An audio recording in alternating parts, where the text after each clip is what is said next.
Good evening, everybody. It's Scott Gillum with ShadowTrader for the ShadowTrader SquawkBox short video.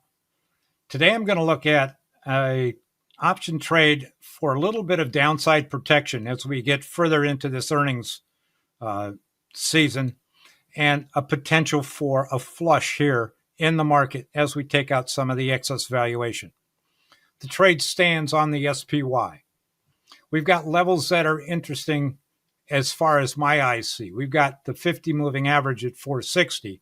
We've got a consolidation and rollover on some high points around 475 with a major support at the 470 level. Here's the makeup of the trade. I'm looking to put this trade on using the April long 460 put.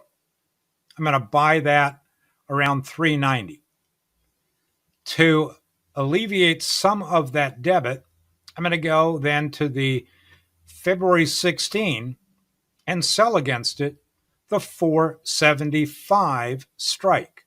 Small margin, but it reduces that debit from like $460 down to $160. The thing about this trade, you've got a margin trade. You can't let this go below the 475 where you have to then adjust what's going on. The adjustment would be to take the 475 put, roll it down to the 460 and out in time. You've got now over 2 months worth of time frame to work with on the roll down. So there you go. SPY, insurance type of put for a pullback in this market that could come at any time. Hi there, I'm Scott Gillum from the ShadowTrader SquawkBox, and I want to thank you for watching this video.